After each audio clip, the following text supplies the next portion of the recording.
Giriya's summer sale. Buy any AC and get free 2 nights 3 days holiday package.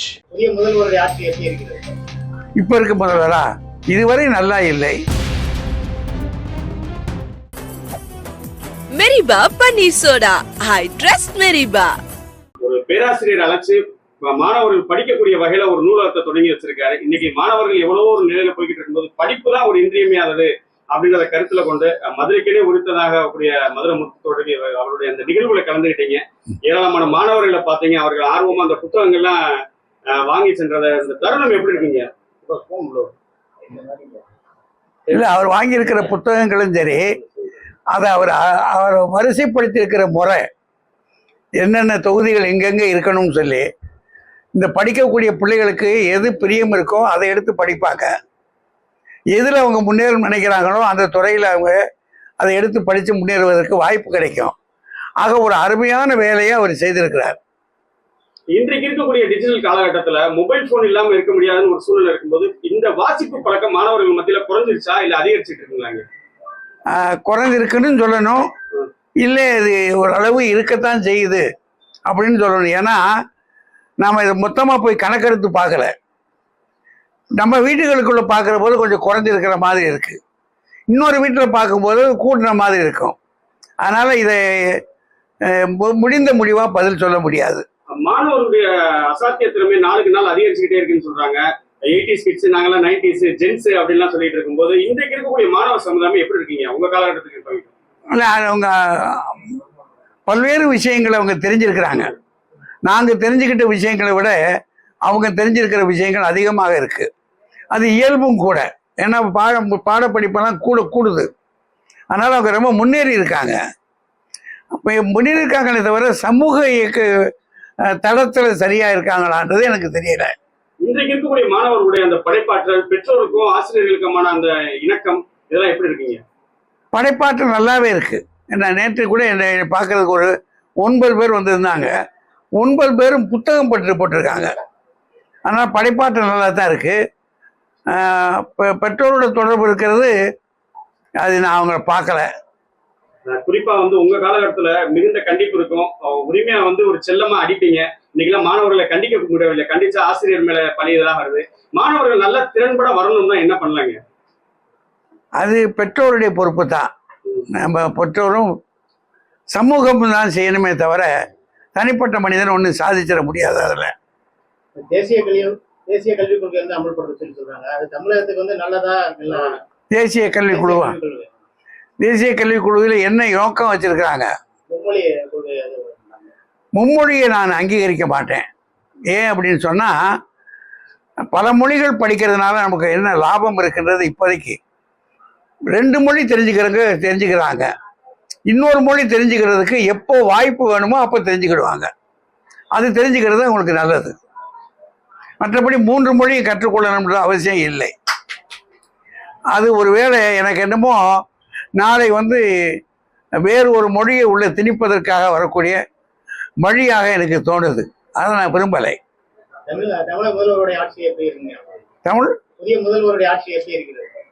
இப்ப இருக்க முதல்வரா கொஞ்சம் போகட்டும், காலம் போகட்டும், பார்ப்போம். இதுவரை நல்லா இல்லை, ஒருவேளை இனிமே பின்னாடி நல்லா இருந்தாலும் இருக்கலாம். அதனால பொறுத்து இருந்து தான் பார்க்கணும். முன்னால உள்ள ஆசிரியர்களுக்கும் இல்ல இப்போ உள்ள ஆசிரியர்களுக்கும் முந்தைய மாணவர்களை தத்தெடுப்பாங்க, அந்த மாதிரி பல்வேறு சூழ்நிலை இருந்தது. இப்போ உள்ள ஆசிரியர்களுக்கு பணிச்சுமை அதிகமா இருக்கு. அதனால மாணவர்களுக்கும் பணிச்சுமை மட்டும் இல்லை, இப்ப இருக்கக்கூடியவங்களுக்கு அரசு சம்பளமாக்குறவங்களுக்கு வசதி இருக்கு. இன்னொன்று, கணவனும் மனைவியுமாக 2 பேரும் கல்லூரியோ பள்ளியோ வேலை பார்க்குற போது சம்பளம் கொஞ்சம் கூட இருக்கு. அதனால இவங்களுக்கு பணத்தை பெரிதாக கருதுகிறார்களே தவிர பாசங்கள் எல்லாம் இல்லாமல் போச்சு. நாடு என்ற பற்று நமக்கு வரணும். அந்த நாட்டை முன்னேற்றுவது எப்படி அப்படின்னு நினைக்கணும். நமக்கு பல கட்சிகள் இருக்கலாம். எந்த கட்சி இருந்தாலும் அந்த கட்சியில் நம்ம இயங்கி செய்து முன்னேற்றி வைப்பதற்கு முயற்சி பண்ணணும். அதெல்லாம் இப்போ கொஞ்சம் குறைஞ்சிருக்கு. அது பணம் கொஞ்சம் விளையாடுது அப்படின்னு தோணுது. அது தவிர முன்னே விட இப்போ இந்த லஞ்சம் இருக்கு பாருங்க, அது மிக அதிகமாக எல்லா தளங்கள்லையும் இருக்குது. அதனால பொதுமக்கள் மத்தியில் ஒழுக்கமும் பண்பாடும் கொஞ்சம் குறைவாக இருக்குன்னு நினைக்கிறேன். நன்றி. இன்னைக்கு இருக்க காலகட்டத்துல பெற்றவங்களை எல்லாருமே கைவிட்டுறாங்க. மனைவி வந்ததுக்கு அப்புறம் பெற்றவங்களை யாரு தனி கொடுத்துன போவோமே அப்படின்ற காலகட்டத்துல அப்பா அம்மாவுக்கு கோயில் கட்டினீங்க. அடுத்து நீங்க இருக்கக்கூடிய இந்த பகுதியில் இருக்கக்கூடிய மாணவர்கள் நல்லா படிச்சு நல்ல நிலைமையில வரணும்னு இந்த நூலகம் துவங்கணுன்ற எண்ணம் உங்களுக்கு எப்படி வந்தது? அது இந்த தீபாவளிக்கு நம்ம ஒரு வெடியாவது வெடிக்க முடியாதுன்னு ஏங்குற குழந்தைகள் உண்டு. அப்படியாப்பட்ட குழந்தைகளுக்காக ஒரு முறை வெடி கொடுக்கறதுக்காக பெற்றோர் இல்லாத குழந்தைகளாக செலக்ட் பண்ணும்போது நிறைய குழந்தைகள் வந்தாங்க. அது 2 பேரும் இல்லாத. அப்போ அது ரொம்ப, ஏன்னா அவங்க பாட்டி தாத்தாட்ட கேட்க முடியாது விரும்பியதை. அது எனக்கு ஒரு மன திருப்தி கொடுத்துச்சு. அப்புறம் அவங்க வேண்டிய படிக்க நினைக்கிற குழந்தைகளுக்கு அது இடையூறாக இருந்துச்சு.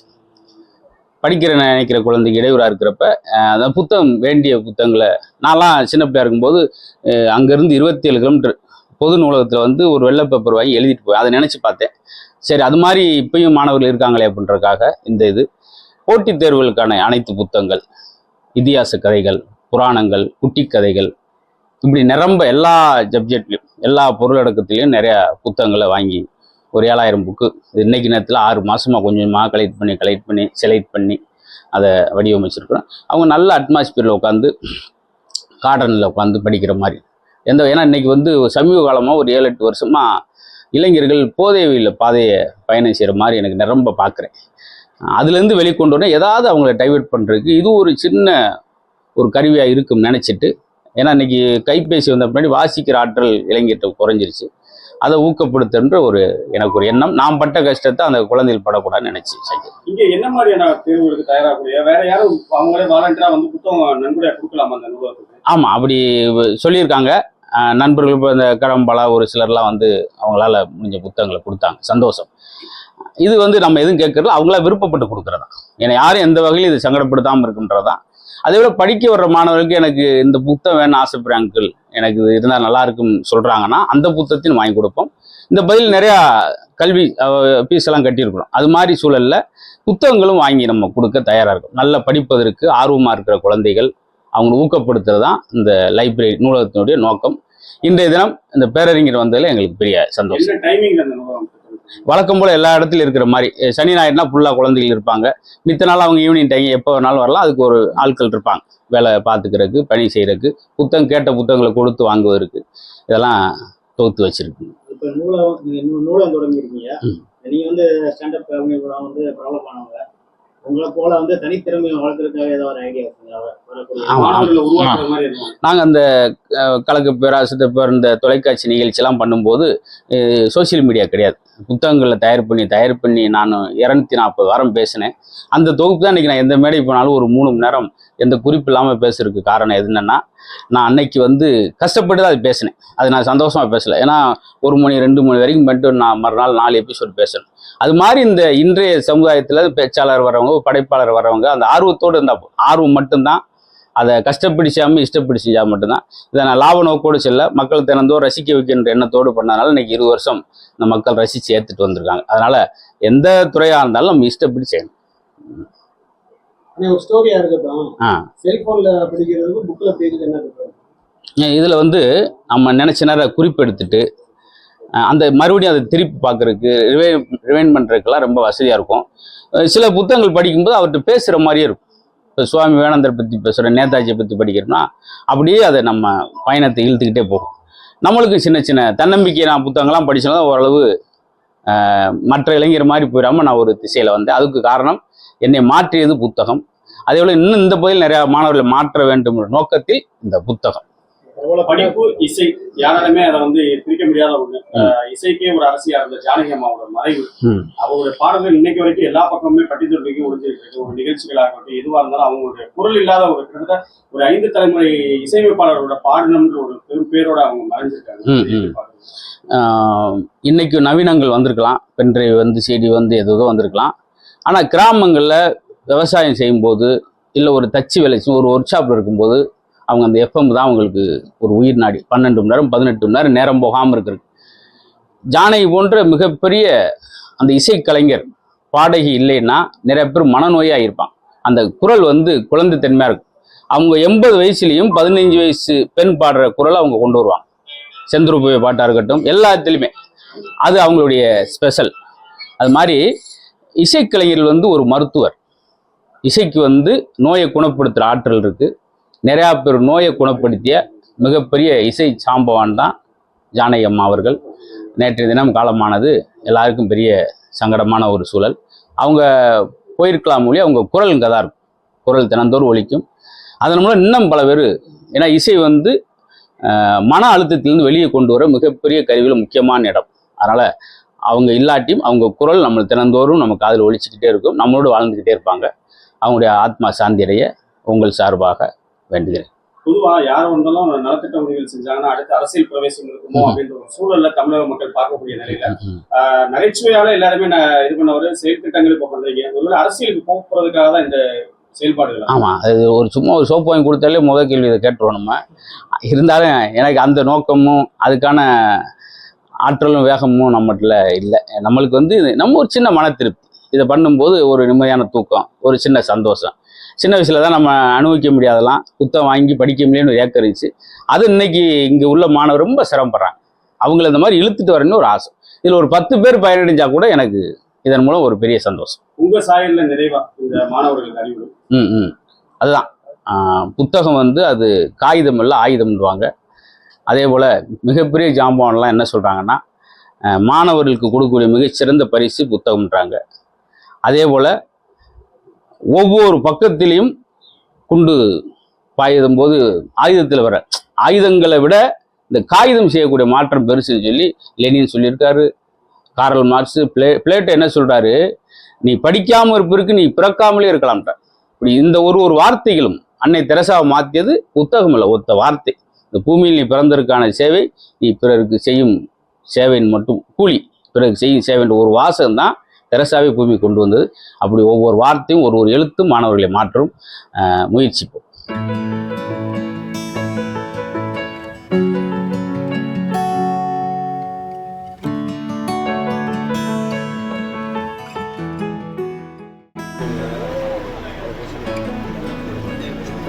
கொஞ்சம் மறைக்காதீங்க,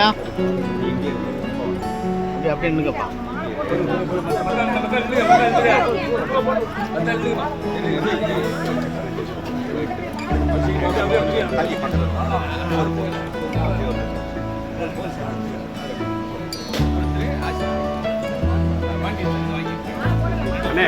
சொல்லிட்டு தானே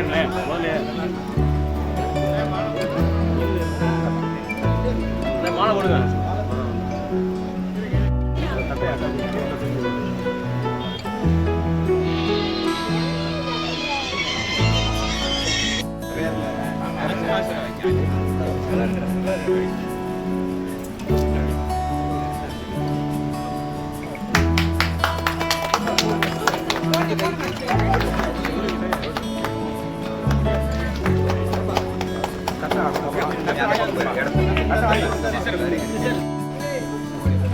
அப்படி இங்க பாருங்க.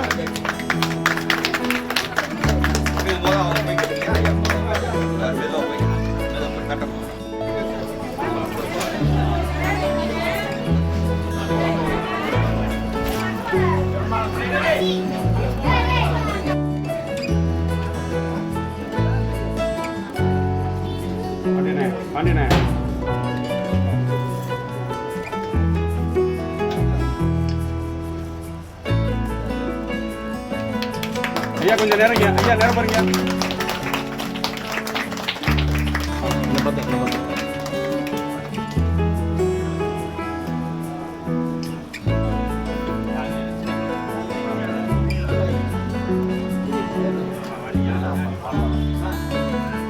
யார் நீ நேரம் போறா பாப்பா?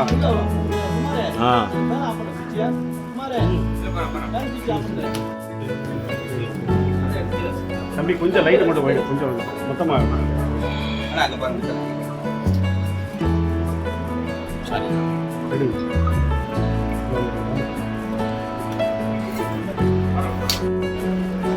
நல்ல ஒரு கைதட்டல் கொடுக்கலாம்ல. நூலகம் திறக்க போறாங்க ஐயா.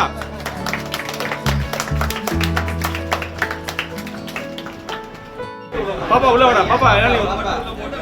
பாப்பா உள்ள வாடா. ஐயா ஐயா ஐயா ரெடி ரெடி.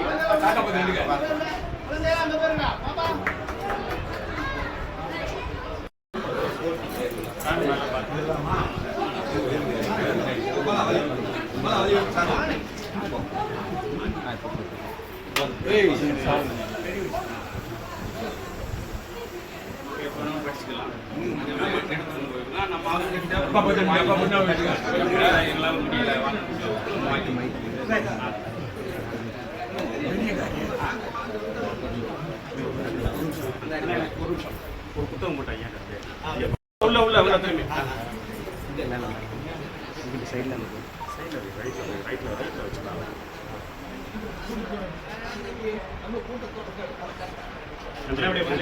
பாப்பா ரெண்டு பேரையும் பக்கத்துல பாப்பா யாரு அவர்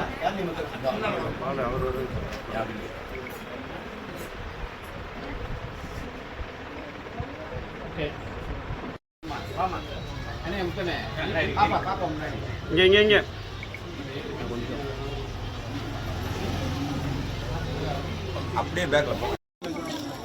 ரொம்ப ஏழை மாணவர்கள் நிரம்பிய இந்த பகுதியில் ஒரு அருமையான நூலகம் அவர்கள் எந்த நேரமும் வந்து படித்து செல்வதற்கும் அதே நேரத்தில் தேவையான புத்தகங்களை அவர் சொன்னார் அவங்க வாங்கி கொடுக்கும் நண்பர்களை பெற்றிருக்கிறோம். அதனால் எந்த நேரமும் எப்பொழுதும் வந்து படிக்கலாம், வேண்டிய புத்தகங்களை எடுத்து செல்லலாம் என்ற நோக்கத்தோடு இதை தொடங்கும் போது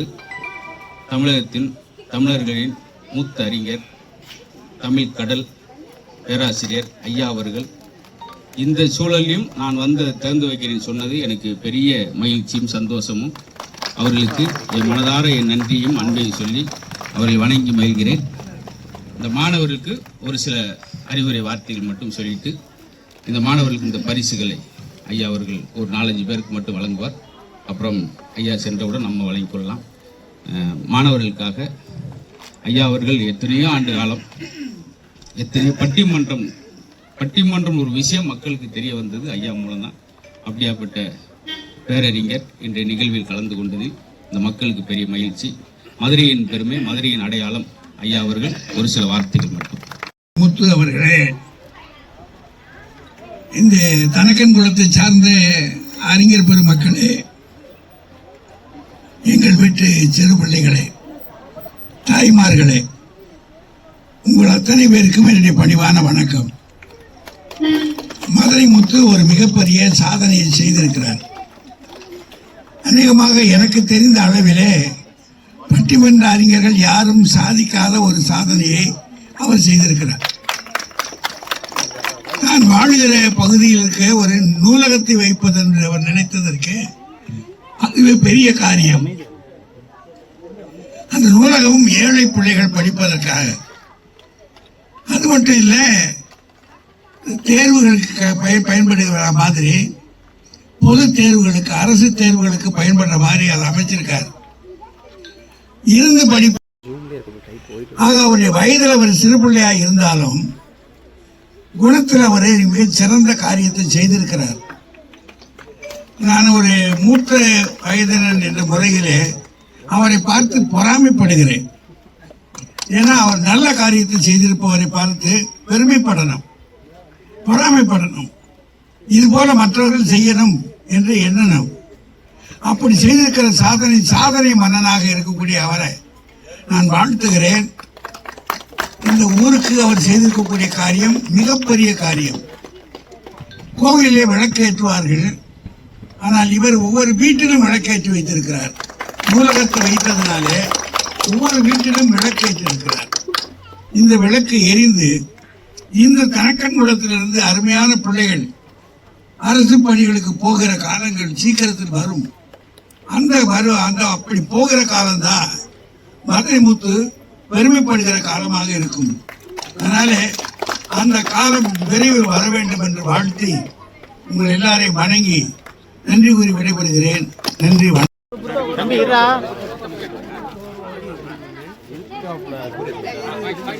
நீங்க விலைக்கு மாமா, நீங்க விலைக்கு வெளியே